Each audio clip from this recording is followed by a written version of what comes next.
इधर देखने को इधर से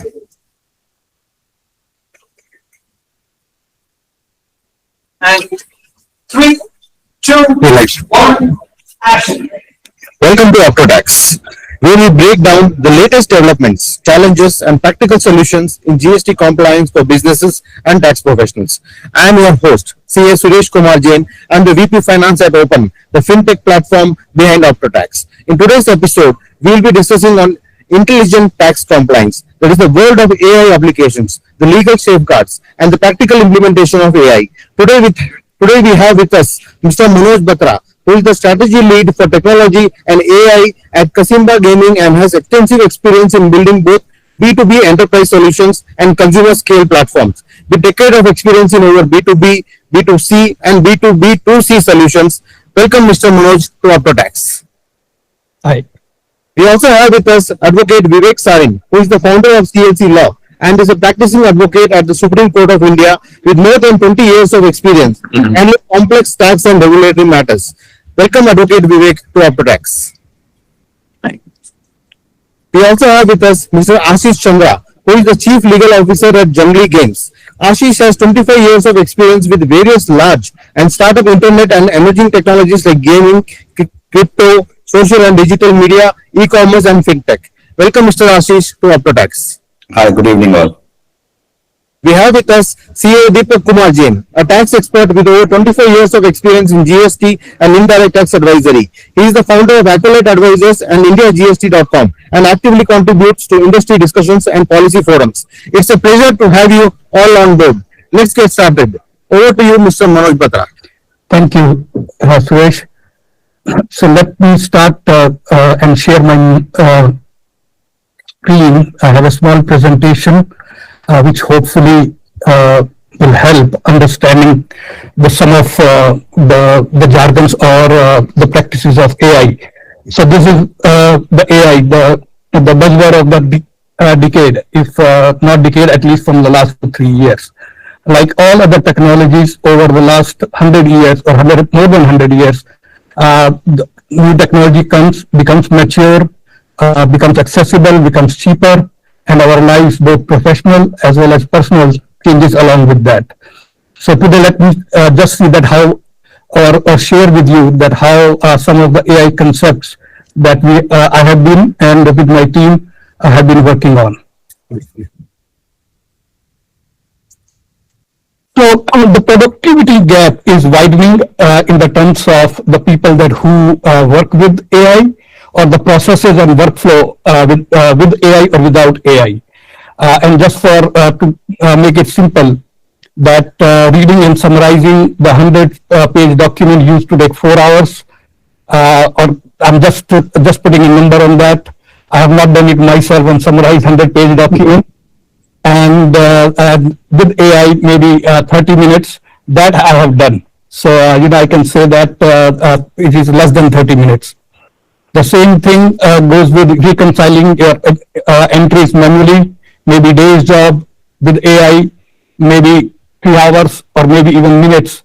But I think real question is that where will be the professionals who are augmented by the AI or the one competing against that?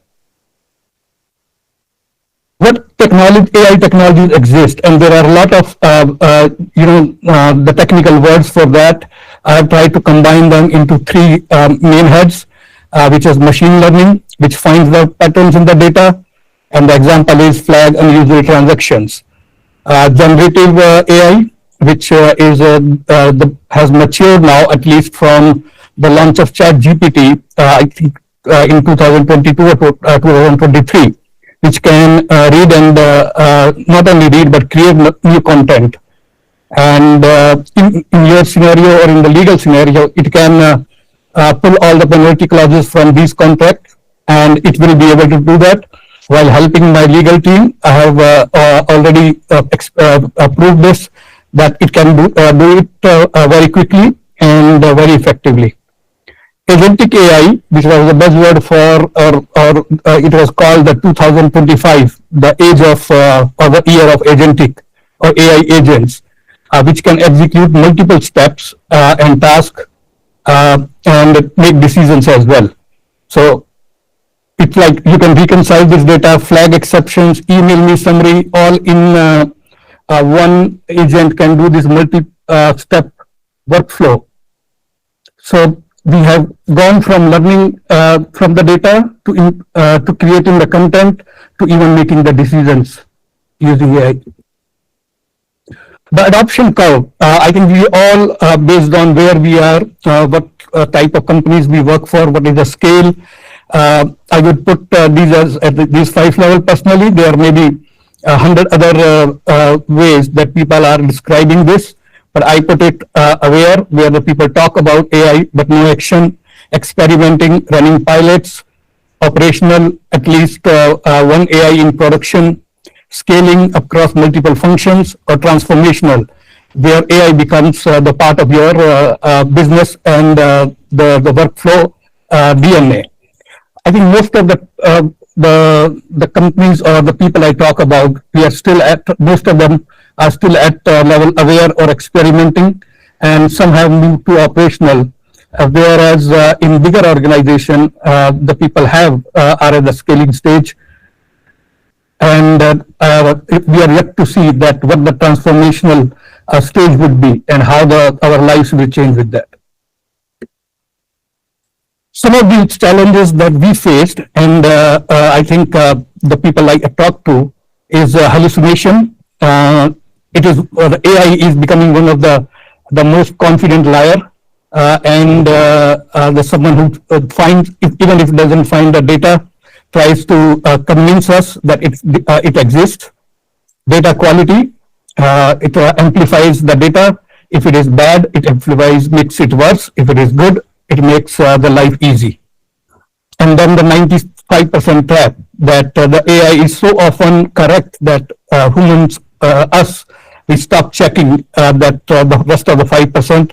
And I think that's where the problem and the confidence is not building in some of the organizations or on some of the workflows.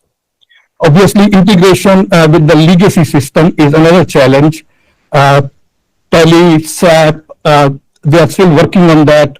Some of the bigger organization or new age tools like Notion and all have a better integrations because they are built on the new technologies, new architectures, but not so the old or legacy applications. Of course, we have talent gap, and another biggest problem, or one of the biggest problem, is confidentiality, that about the data, that where the data will go. Now the question is that where is AI heading? And definitely it is agentic shift, which today that we can ask the AI any questions and it answers, and tomorrow, which is actually happening, it's not in the perfect sense of tomorrow, but AI completes tasks or executes workflows. Human orchestrates steps in today's world, and in future, AI orchestrates work and human approves. One tool at a time is the today's scenario, and AI chain multiple tools in the future.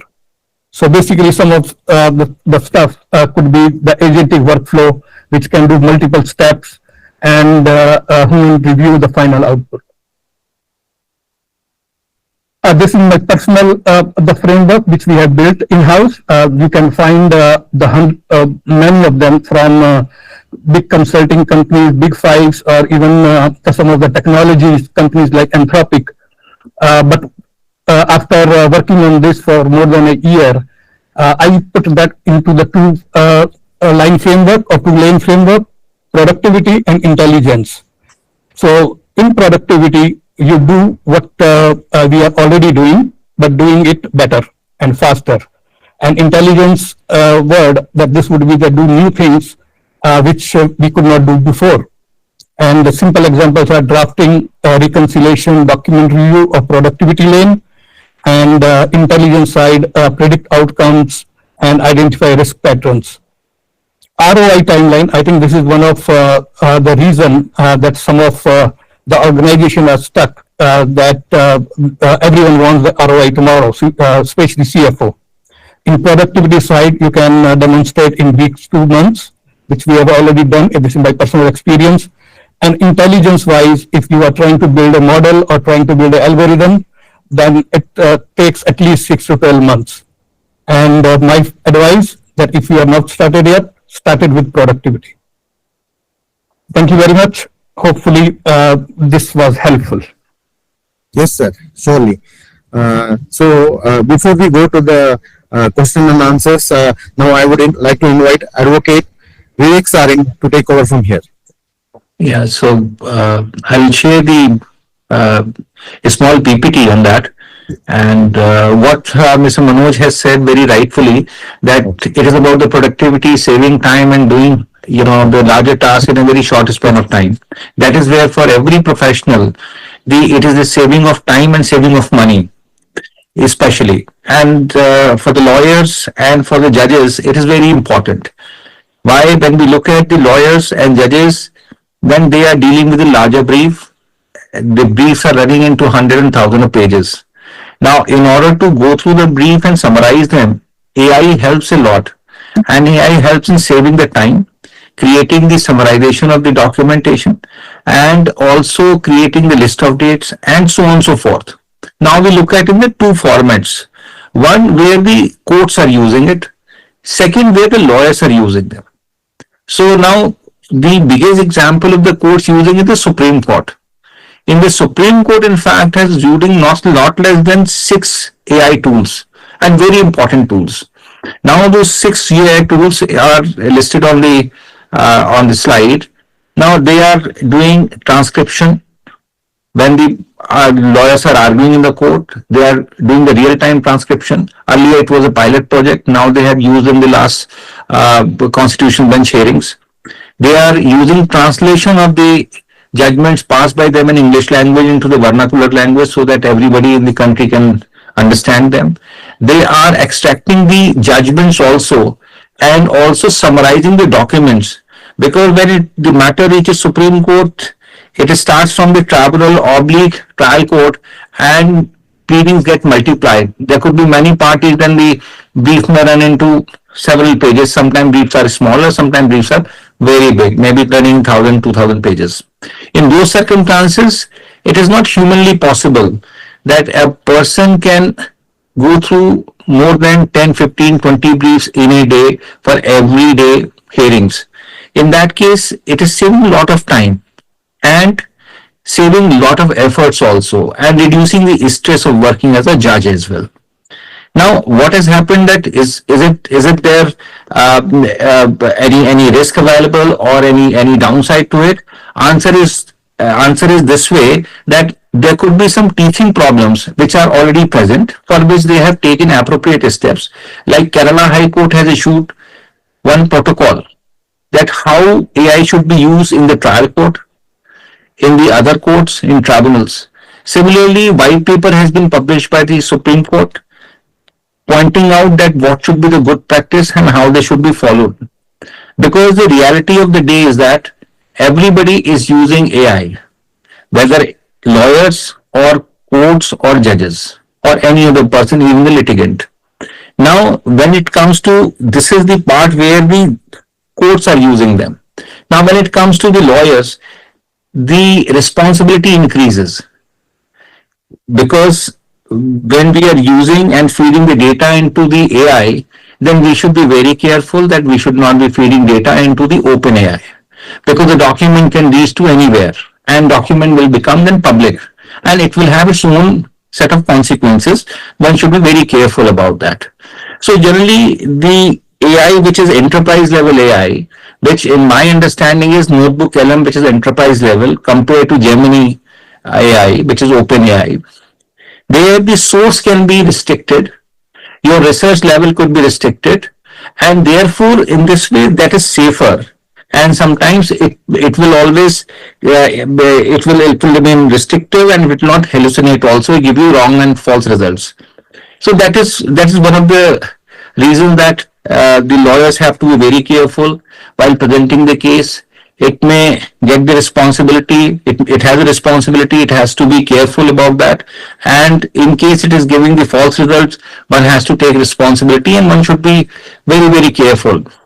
Now, this responsibility also comes in two ways. One, when there is a hallucination on the part of the AI, it is giving you fake citations.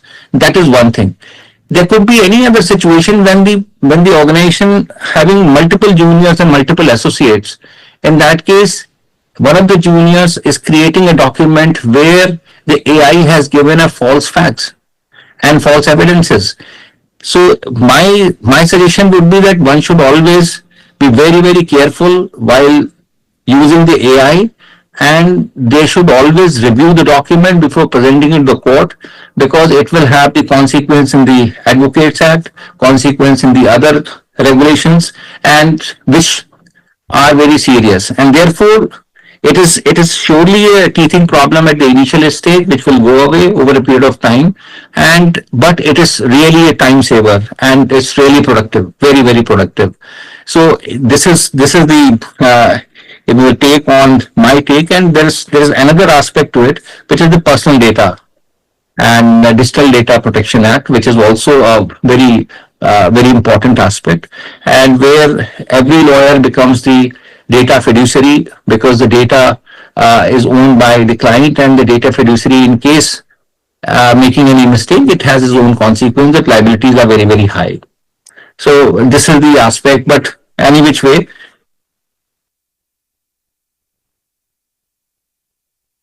saving, and for me personally, it is very beneficial. I would ask for the question in case any questions are there. Yeah, we'll take the question and answer at the end, Vivekji. So for now, I will request Suresh instead of. Yes. Will come over to you, Mr. Ashish Chandra. Over your take on the subject, please. Yeah, sure. Thank you very much. And I think what Vivekji and Manojji has explained is a very common and a very exciting use of AI, which I believe is more about solving of the workflow problem, which means that AI controls the output, what you are seeking, right? That it helps you to summarize the data, it helps you to build some sort of, let's say, contract comparison, some sort of contract review, your petition review and all. What I'm going to basically explain to you is that where the artificial intelligence can be converted into the real intelligence, where you can control the AI, that what kind of, let's say, intelligence you want to derive out of AI. And this essentially is used primarily, or it's useful primarily not for the practitioners, because there you are the one who is assimilating the facts of the client, the legal database, the jurisprudence. AI just helps you to really summarize better, be more organized, and save your time.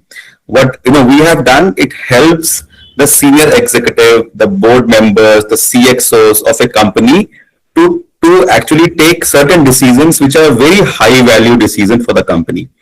Now, I'll give you an example. I joined this company, Junglee Games India Private Limited, about 18 months back. And as you would know, that the entire gaming industry in India was facing the retrospective GST challenge. And we were also recipient of the show cause notice from the GST department, and we had filed a writ petition before the Supreme Court. And you all know that we went into a very detailed 35 days back-to-back hearing before Justice Pardiwala's bench, right?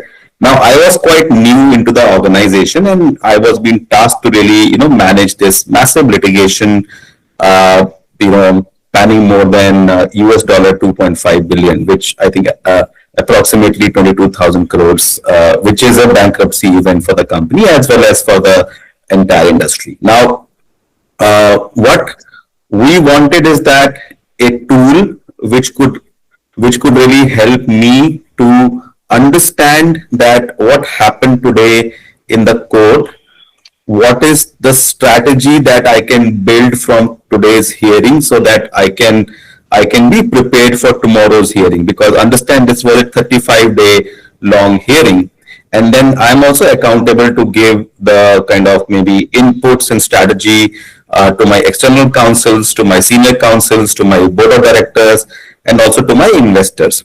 So what we did was that we created our own in-house kind of AI tool with the help of some IIT guys, wherein the entire court docket was trained in a way that AI understand where to fetch which information and how to analyze which information.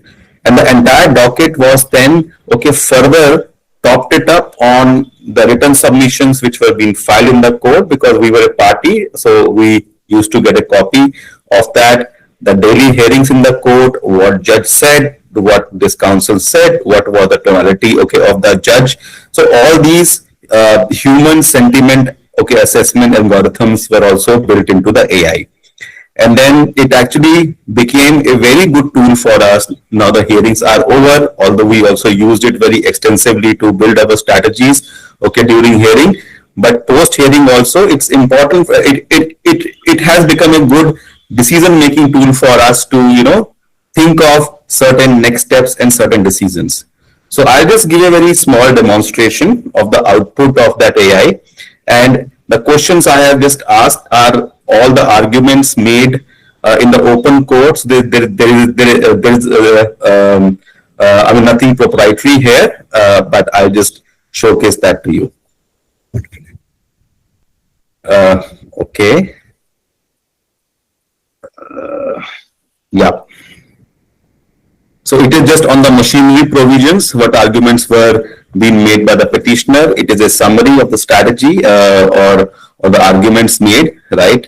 So across thousands and lakhs of OK pages, it actually gives you summary with a very cognitive way for you to build a strategy for next day. And it also says that how the GST department countered the above kind of arguments made by the petitioner, right? So it actually scraped through the entire 1,000 lakhs pages, give you summary, not in a summary way, but in a more intelligent way.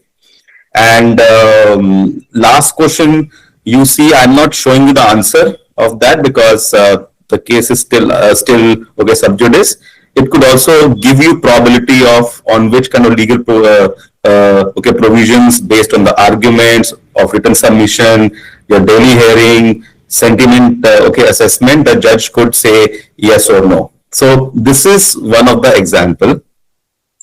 The other example is which helps the board of directors, investors and all to take the decision for the company are the corporate governance, okay, issues. Now, if you would see that most of the investments happening in the startup companies or even listed companies, the biggest cause of destruction of the shareholders' wealth is not failure of the business. The biggest cause is a fraud in the business, right? Now, if you see the fraud is all financial related, where the promoter or the company or CXO start to drop the ball here and there. Now, if you build a good kind of an AI in-house with some sort of good kind of your techno-legal skills, you could get an early signs of things are not going in the right shape, right? And then the auditors or investors, independent directors, advisors can intervene and can start questioning the management or in fact take over the management. Now, what we did was that because this is important for us, as you know that, gaming companies are being scrutinized a lot over the last so many years.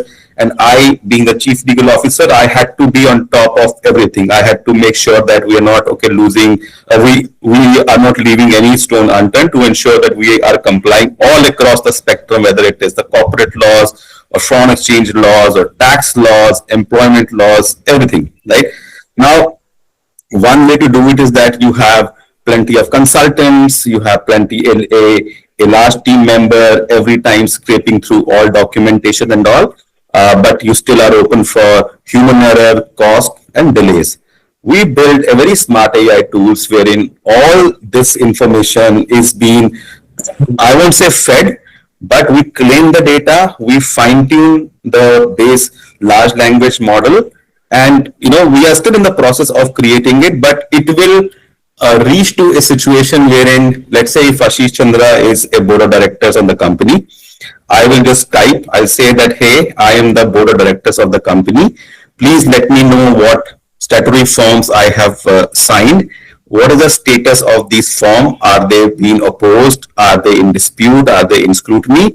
Or are there any show cause notice issued on that? And if you give this instruction to your current consultants or team, they will do a great job. But then they will invest time, they will invest money, and you are still open to human okay errors. But a very fine-tuned, controlled AI working on a high reasoning large language model, there are thousands of, large language model. Not everyone can really do that high reasoning task and all. And how your team, which has a techno-legal mind, fine-tune the data and feed. And it can give me the magic in just 30 seconds. I'll give you one demonstration of our corporate compliance tool with a very innocuous kind of question in terms of change of the financial year. And look at it at how in just maybe 10 seconds, it has helped me to get the right answer. Okay. Just 1 second. Yeah. I'm just showcasing it to you. Okay. Entire screen, window, media player, share. Yeah. So this is the corporate governance tool wherein I just said that, hey, I'm the auditor, or I just want to know that when the financial year was changed, and let's say all the formalities are being done. I'm just showing it to you more like open data because all these forms have been filed with the MCA. But this shows me the entire spectrum of the filing, the dates, the compliance status in just 5 seconds.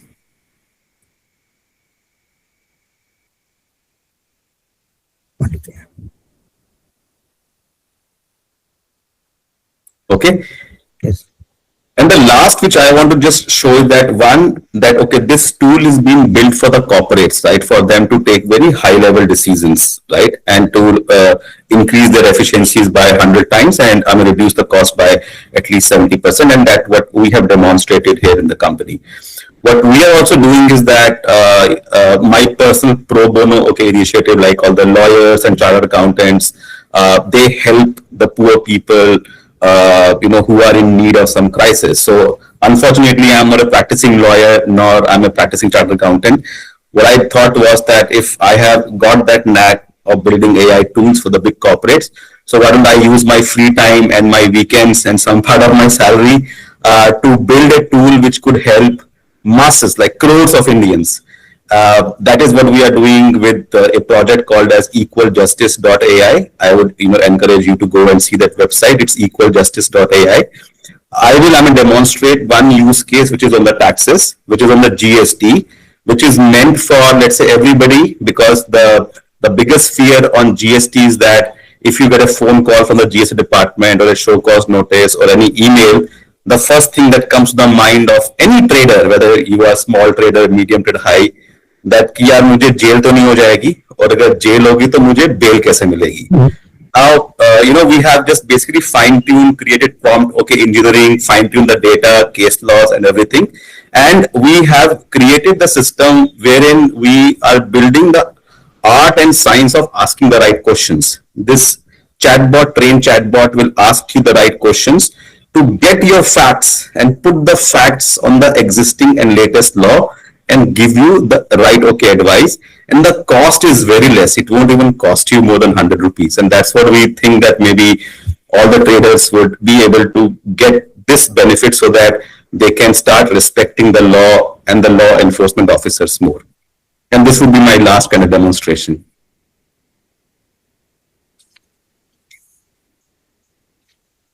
Okay. 1 second. It is just opening. Yeah. 1 second. Yeah. I won't bore you after this, but this is the one. Yeah. So this is a custom GPT on ChatGPT, which works through our website, equaljustice.ai. This is basically like anybody can use at a very fraction of cost. And it is also in almost 12 to 13 Indian languages, which you can use. I'm doing it in, say, English.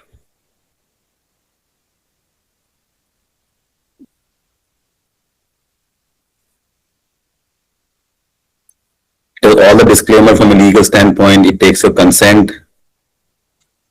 Then it gives you all these answers, right? You just have to pay 99 rupees. And all these are bespoke answers.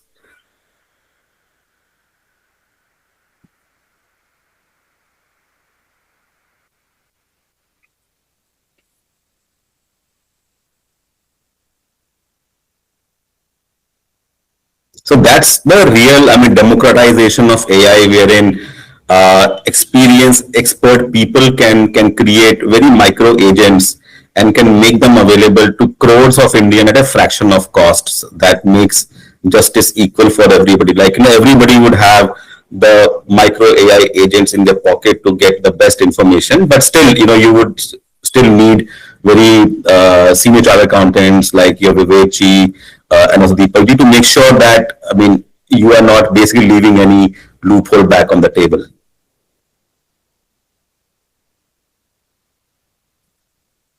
Wonderful. So each and every question would have a legal logic behind it for compounding, for bail, for compoundable offense, non-compoundable, bailable and non-bailable. What is the arrest procedure? How you can really make sure that if the GST officer has not taken the process right, that increases your element of bail. Yeah. I mean, those who are expert in the GST, they would know that from where this 22 hours is coming. It is coming from a Supreme Court case, right? Grounds of arrest, reason to believe, arrest memo, timing of the arrest. All these are coming from, not from my mind, these are all coming from the Supreme Court decisions, which we have trained this AI for. And it will not hallucinate. 99.9% it will not, but 0.1% there might be some error here and there. Now, all these are the questions that it will help AI to understand your specific use case. And I think this is the last question, and then after that it will start shooting the answers which are specific to your facts, personalized answers to you. I'm not showing all the answers, but just basically like giving you some sneak peek into how it works. But feel free to use it. It's on equaljustice.ai. Very, very cheap. Use it for yourself and also use it for the clients. Those who can't afford high-level advisory or services can use it to get some information, and then can always reach out to Deepak ji and Vivek ji for any nuance advice. So yeah, that's it from my side. Thank you very much. Sure, sir. Thank you so much. Before we go on to the panel questions and the questions that have been asked by our viewers, just a final closing down from Deepak Kumar Jain. Over to you, sir. Thanks. I'll just share my screen.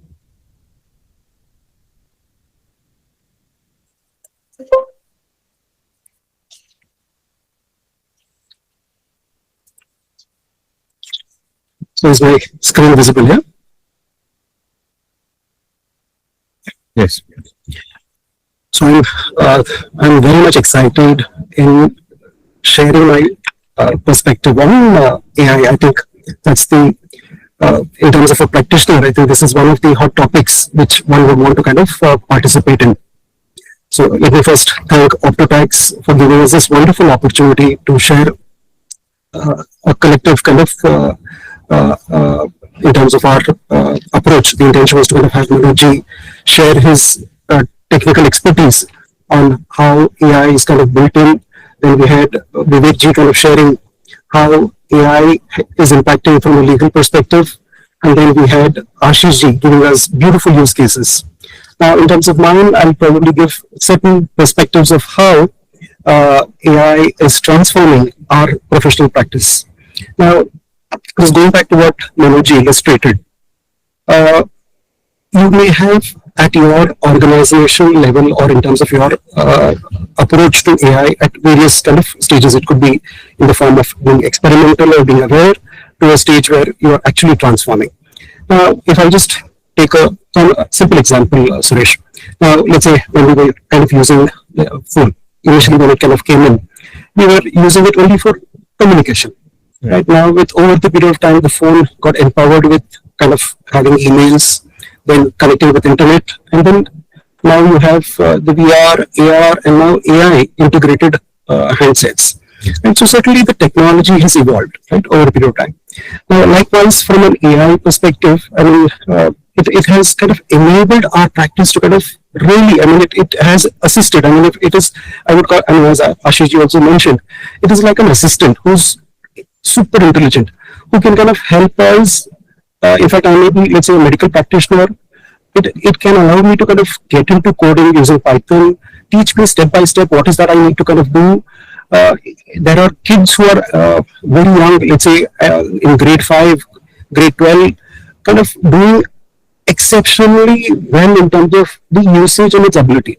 Certainly, it is at its experimental stage. It is at a stage where it is collecting data to become better. Let's say even the GPS, right? When we were kind of using navigational assistance, and we knew how in the initial stages it had challenges. Now you can't kind of commute without a Google map or any navigational kind of things. It accurately tells you what time you kind of get in. It will showcase, you may have kind of got into those routes several times in your past, but it will kind of give you some new routes to kind of reach the destination quite early, and which is exactly what an AI can bring in. Right? In fact, I've been using, let's say, making PPTs from probably about 20 years now. There are several features which AI showcases, which I mean, we're learning, right? Right. So it's allowing us to kind of making us use all the features to our fullest ability, and that's what AI certainly has kind of, I mean, given to firms like us, or be it legal practitioners or chartered accountants, or in any I would say domain. AI is there to kind of help us. It's like a assistant. In fact, if I can just see the past when we were doing the assessments, let's say the VAT or central excise, assessments were happening. This is the information which I was giving him. More often than not, what I would convey, the officer would kind of accept it and kind of close the assessments based on that. There were no data sets which you had to kind of corroborate. Now, current assessments which happen, the kind of information which department has is phenomenal. Right? They have a 360-degree information which enables not only of the customers but also of the vendors. They have those. In fact, whenever we kind of browse, right? So there are certain things which are kind of stored in. So they basically use those to kind of create. And let's say you have circular trading. A sells to B, B sells to C, C back to A. Now these things could not have been probably humanly detectable, but in AI, with the ability of data which it has, it is able to kind of detect. So therefore, audit has become, in terms of the way department is kind of now doing, and I mean, if you see 2 years back to now, to say 2 years ahead, I think they will have more information than what we are as an employee or representing the client. So in fact, they will be even more knowledgeable. They will be kind of be able to kind of close on, say, or probably do it more intelligently. And we'll have to kind of therefore be very, very cautious and careful in that particular aspects. And that's where I think I mentioned my slides to be from a reactive to predictive. Now, we were finding returns and then replying to notices. Now with AI, we can kind of, rather than getting into a reactive mode, we could kind of use those, the abilities or the assistant, if I can call it as it, to kind of help us ensure that we are accurate in terms of our submissions. We have all the data points. We're able to kind of do more efficiently, as I think in terms of Manoj also, when he kind of explained. Right? He said that, let's say when I'm doing an Excel reconciliation, depending on the quantum of data, it significantly reduces the time. Why does it do so? What is that which is do faster? Is certainly, I think, there are very example, but these which are available to I as a child probably was not exposed to using as a child who was not probably suitable in programs, or even let's say lawyers as such. So now with AI being there, it makes it very simple. In fact, we were calling it as prompt engineering, right? There's no engineering in prompt. You can kind of give a prompt in the language, in the manner you would want. It understands your perspective and then is able to kind of execute the command. So just imagine that let's say I have a problem. So it is for me to state the problem and then the solution kind of comes out. And I could kind of, I mean, from, let's say, if I, how we normally use it, how we kind of made it efficient in terms of our practice. Earlier, uh, in terms of, and we'll just give one example, Suresh. For a client of ours where we were kind of taking credits on, let's say, travel related, it required us to manually kind of get to the travel invoice and make an Excel statement and kind of avail the credit. Now we're able to kind of download from Outlook automatically into a folder, read the PDF document, create an Excel, match it up with the government portal of GST or to the, wherever the invoice is not available, it can go to the airline portal, giving it the last name, giving them the email ID, be able to fetch the invoice, update it in the Excel, and then reconcile it with the government GSTR 2A to B, and then kind of help us avail the credit. Hitherto, I had to kind of do this manually. Now, with system is able to do it automatically, it is what is kind of taking time. And the way, I mean, I'm sure the kind of infrastructure which we have now, and we have the GPUs which basically help faster responses, which has kind of made it something which is possible. So that's fair. So there could be several such examples, right, in terms of our meetings, right? How I can kind of, in our current, what we have an AI who's attending the meeting along with us, who'll kind of summarize it, send it to the client. We were, let's say, on a monthly basis, we send hundreds of invoices to clients. Earlier, we were doing it manually. Now, I just have to kind of save those invoices. It automatically kind of downloads those invoices from the ERP, sends it to the email IDs which are kind of there in one Excel, ensures that those emails are delivered. It gives me a confirmation of when it has been read. So there are a lot of these efficiencies which we can kind of build in our practices and ensure that we are able to kind of level up in terms of compliance. And what is the need? I mean, if you were to kind of see the larger firms to smaller firms, certainly larger firms have invested good amount of capital in enabling that they have those technologies to kind of make things efficient, right? So, which probably the smaller firms, depending on the appetite they have, they've kind of done that.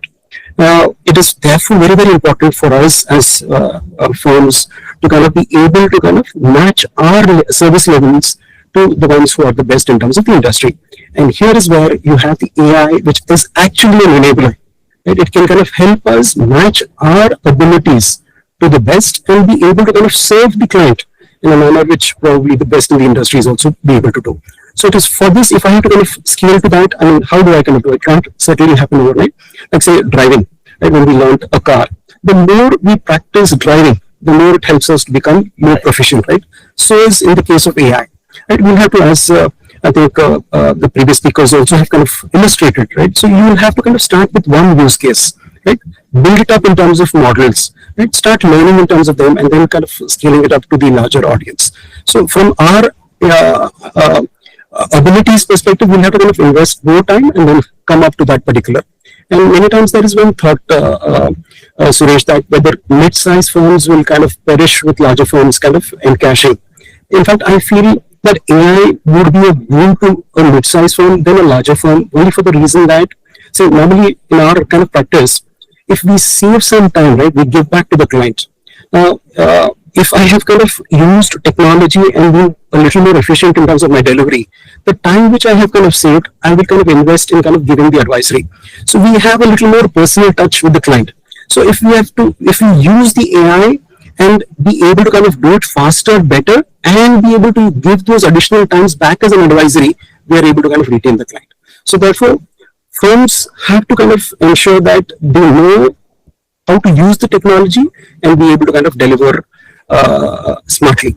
And therefore, in terms of AI, it brings in, I mean, because it's an intelligent assistant for you, right? It breaks open various parameters. Here is a guy who can kind of, you say that you wear the cap of a doctor, read this particular, let's say, we have a report, it looks at the ailment and kind of gives you.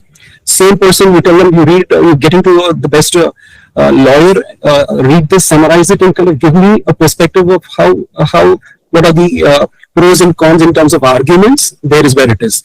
But certainly, yes, as Vivek also brought about, you have the hallucination issue, right? Because it is searching the internet, right? You have to kind of know that when you're using a particular, let's say, feature, where it can kind of go wrong. So that will kind of come in as we keep using those features. But what is more important is that those features are enabling you, right? And rather than kind of for those features not to use it, we'll have to kind of ensure that we are able to kind of be comfortable using them and being smarter in terms of doing that. So therefore, AI, in terms of R, we'll have to kind of ensure that AI adds more strength. Whatever resources we have, it's not that the resources are able to kind of, I mean, there's no threat to those resources. We should use those resources for doing bigger, better, and in terms of our skills, be able to kind of enhance. So that's the AI. So I think from a firm, the simple message which I want to kind of give through this is that AI is an enabler.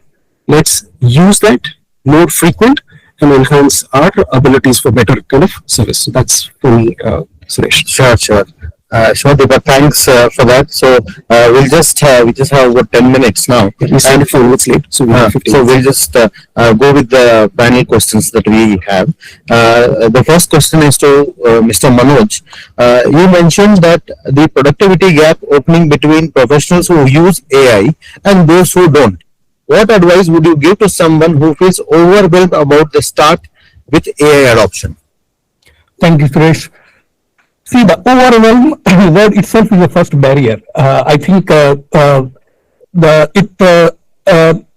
people think that they have to do learn machine learning, they have to do neural networks, complex prompt engineering to be able to use AI, which is not the case. I think we need to understand for most people that friction or that pain or where I am wasting my time is find out that those micro use cases, start using it, and more you use it, as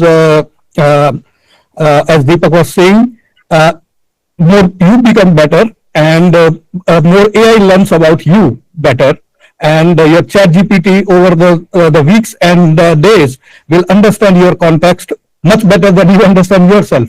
So I would say start with something very simple. Describe this document or summarize this document. If you have a problem which you are working on, have a brainstorm with it. I think the key is you start here. The idea is not to become expert. Idea is to start using it. Sure. Thanks, Mr. Manoj. Since you are also building next generation B2B and B2C solutions that integrate AI at their core, here is one from an implementation challenge. What is the biggest challenge organizations face when moving from experimenting with AI to actually implementing it, and how can they overcome resistance to adoption? So I will give you the practical example because I've been in the middle of that. Is that the first one is that somebody does pilot. Okay, show me some concept or proof of concept that it works. You demonstrate. And then the legal team will say, oh no, we have or compliance will say we may have a data privacy. CFO may have a problem of ROI, that what ROI it will generate. Then you have IT saying that it needs too much infrastructure cost. So I think the biggest one is prioritizing that how you are going to enable your organization or your team to use the AI. In the terms of users, especially in B2C, I mean customer value, lifetime value predictions, or finding your biggest customers, like what we call VIPs, early in the process, can be a very revenue multiplier if used properly. But the key is that what is your technology budget? That becomes the key question. Suresh. Sure. Thanks for that. So my next question is to Mr. Vivek ji. I come to the recent decision of the Bombay High Court, which caused a 279 million notice citing AI errors. Should tax departments and judiciary be legally mandated to disclose AI usage in assessments and their orders? And what transparency standards should apply in such cases? Suresh, it's a very pertinent question because practically on the ground, at least in Delhi and in UP, all GST notices are system generated notice. So the mismatch happens only with the system generation. Even at times they will issue the notice for 20 paisa, 25 paisa because the mismatch is created by system. And in fact, not only that mismatch report is created and the notice is also generated and notice is also uploaded. Now, what is happening that when they pass the show cause notice, detailed show cause notice, they are making only small sentences only to justify the mismatch which they have, which the system has generated. And quite a number of time, it is only the one cryptic notice, one pager, two pager, which is system generated, which comes. So this is happening right now. And it is all system generated, that is one. So in the GST area, it is happening in this way. Now, do they disclose? Answer is no. At present, they are not disclosing it. Question is that whether they should. Yes, they can always put a legend at the bottom of it that's a system generated. Now, that is one thing. Number two, the point which you have raised about the Bombay High Court judgment where the assessment officer has cited some fake decisions. Right. And it was not taken very seriously. It was set aside and sent back, means a remand order. Now, yes, because it is not relating to the facts and the evidences, the court was lenient in that way. And Justice Kulabawala is otherwise very, very reasonable and very lenient. So therefore, he has passed this order, but it should be a note of caution for future. Sure, sir. Then, Mr. Vivek, again to you. If a lawyer unknowingly submits AI-generated case citations to court that turn out to be fabricated, what are the consequences under Advocates Act, and can AI error be a valid defense? The first thing, if you want to put a defense, then your AI search should be available to you. You save that AI search. You save that AI notes. Then only you can say it was a bona fide mistake on my part.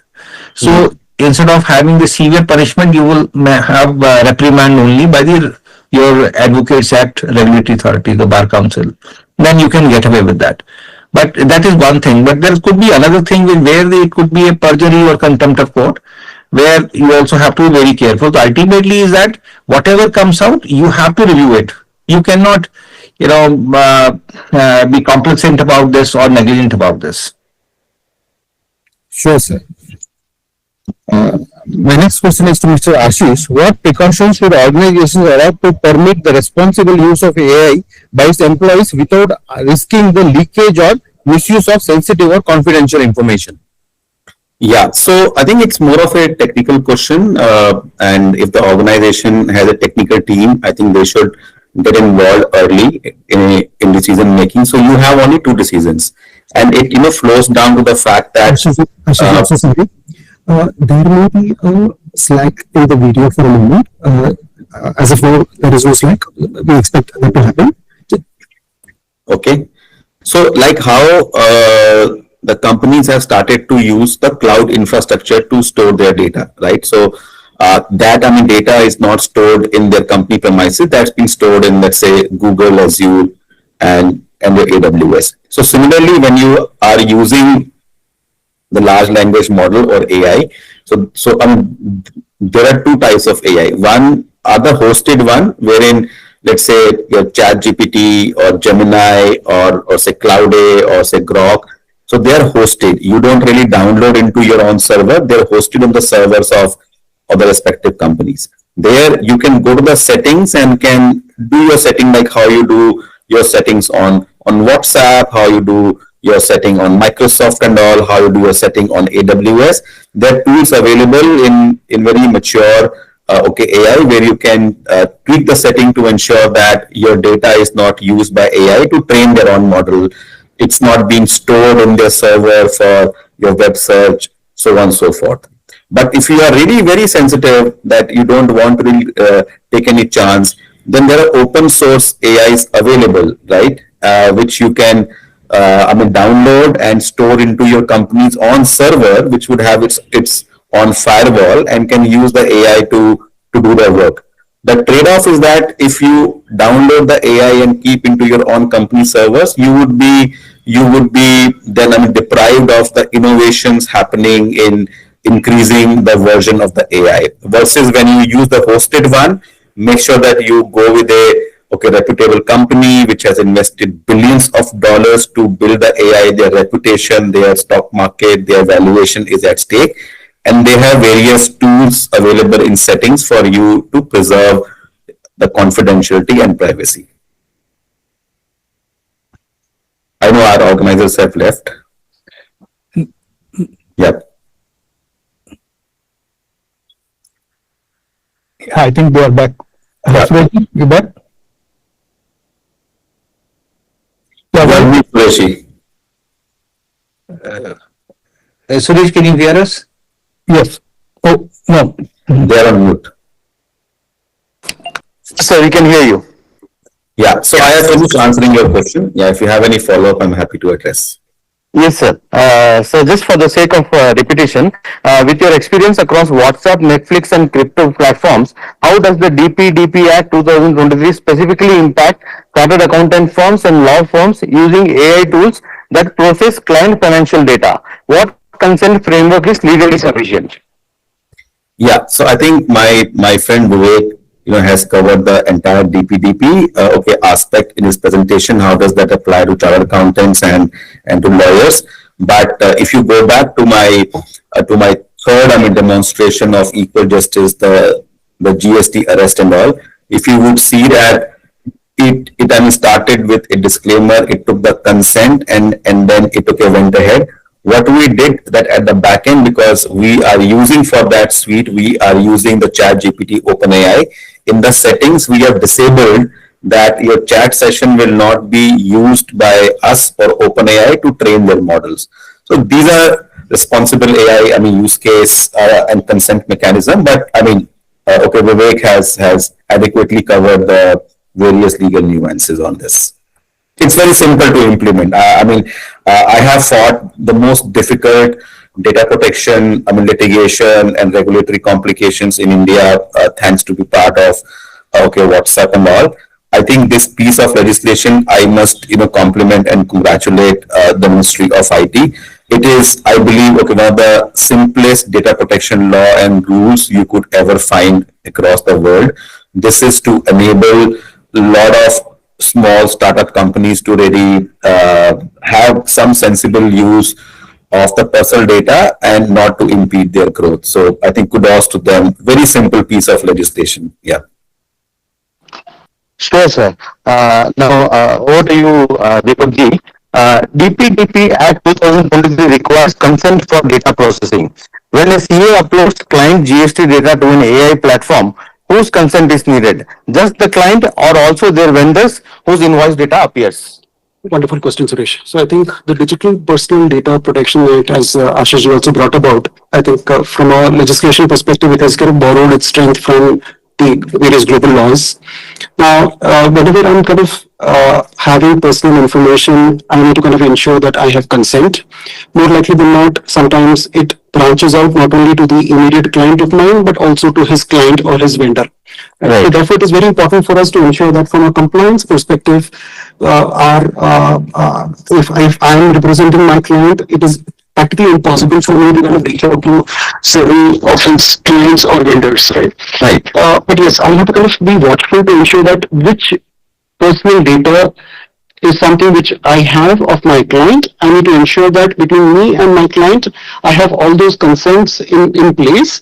And between the client and the vendor and their customers, we need to kind of ensure that likewise, they have kind of built in terms of their legal system, that a consent is kind of, which is kind of recorded, is available, which is free, which is traceable in terms of evidence, and which is something which for the defined period of time, something which is kind of valid. So we'll have to kind of build in a mechanism while you have Section 7, which allows legitimate use of that those kind of things. Maybe we can kind of probably wherever you're doing statutory filings, it may be that yes, it is getting covered under the legitimate use, but we'll have to kind of still, because it is personal data, we'll have to kind of ensure that it is something which is we have the proper consent for not only the client, but they have legal systems to help also ensure that they have proper consent from their vendors as well as their clients. Yeah. Sure, sir. Practice.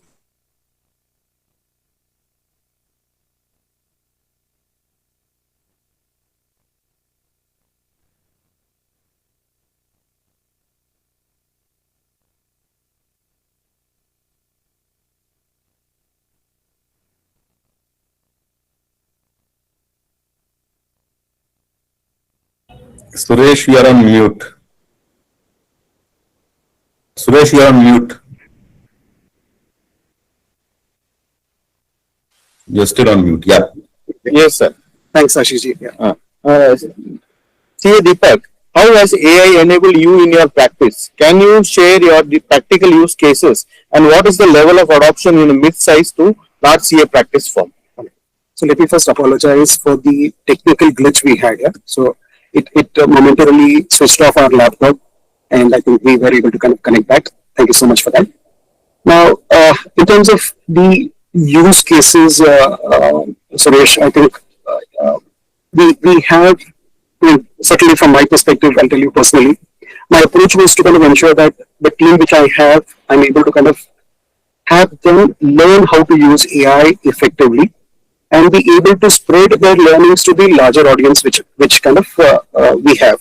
Now, there are two things which could happen. One is that, yes, the person who learns leaves the organization or does not leave the organization. The person who learns certainly gets benefited by the fact that we are kind of encouraging. And the fact, if he continues with our organization, certainly it helps with my clients. Now, the most critical aspect is that AI assistant is available to us, and which is something which is ensuring that whatever I'm able to kind of do, I'm able to do it more effectively, efficiently.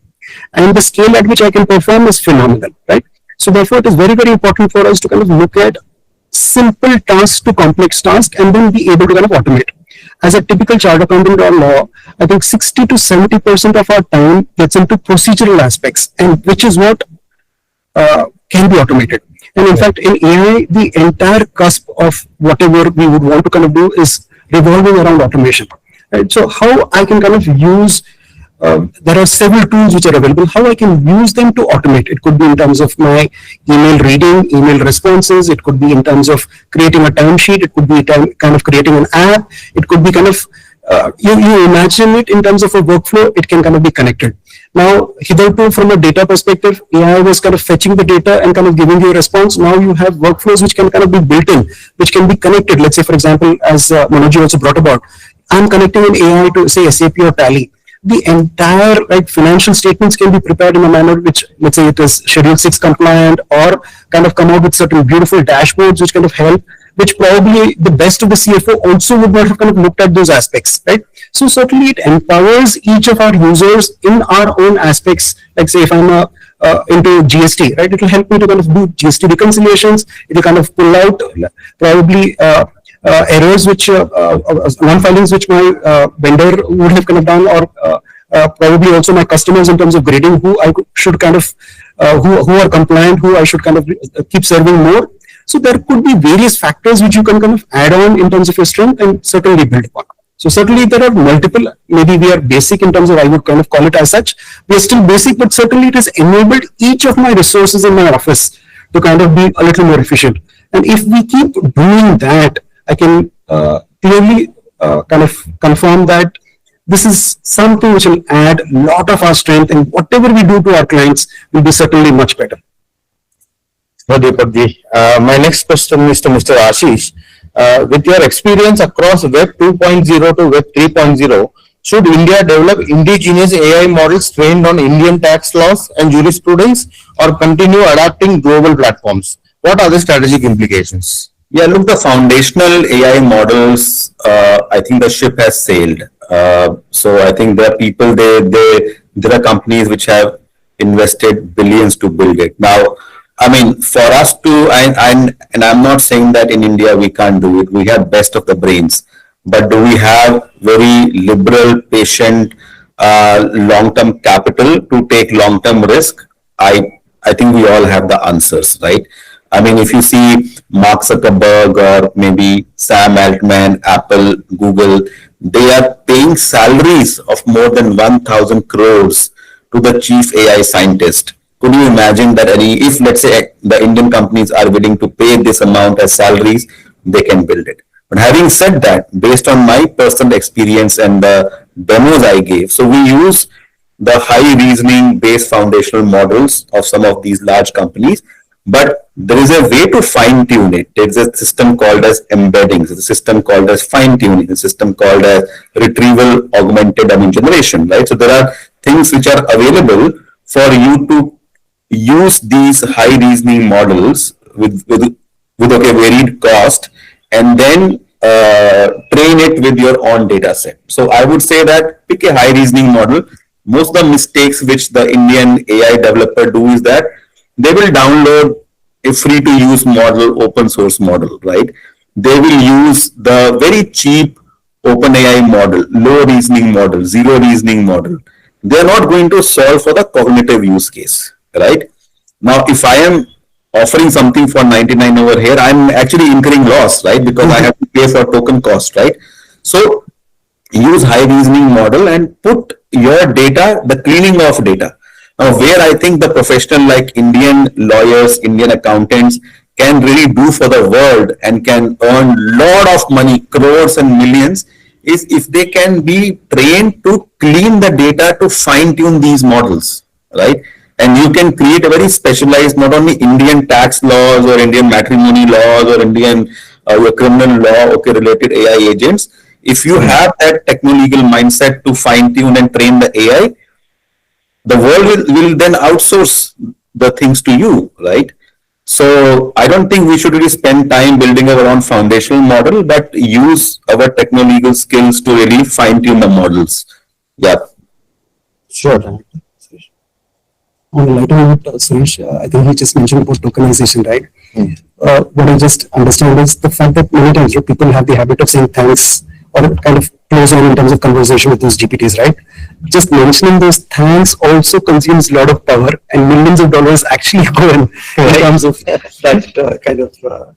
Yeah, that's why if you see, everybody is now buying energy stock because you need energy for those very high data centers to process this one, right?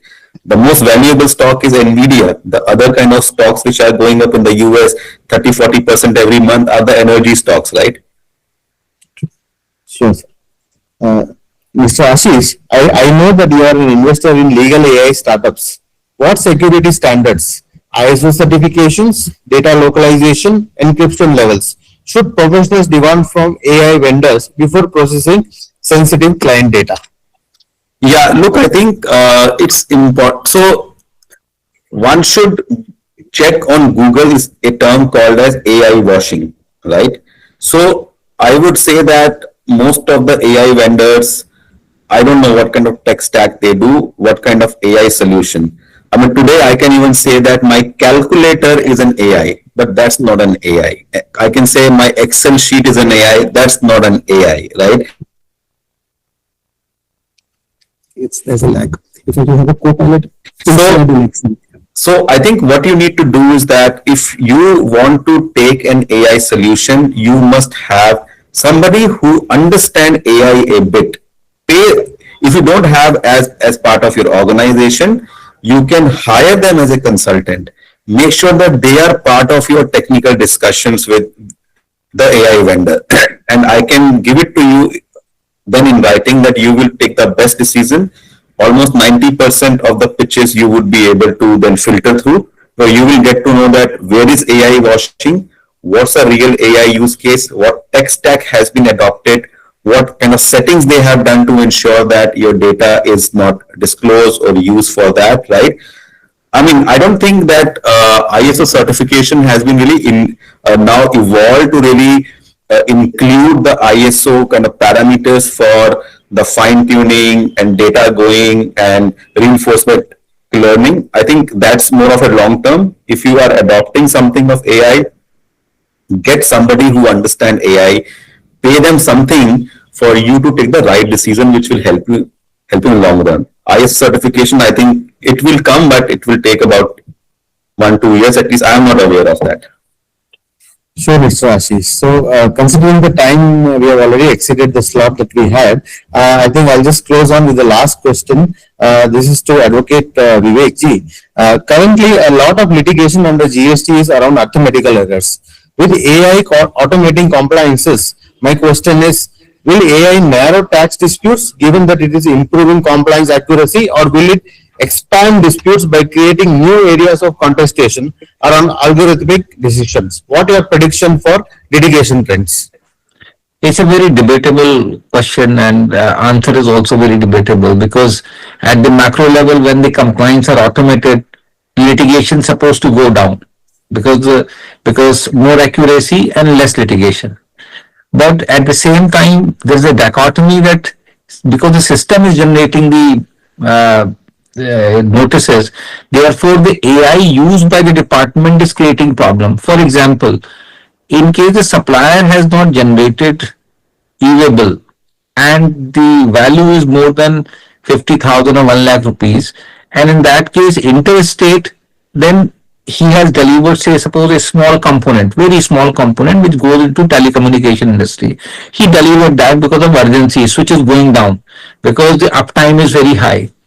Then what happens, that system says that everybody in the supply chain is doing the fake billing, and matter gets reported to DGGI.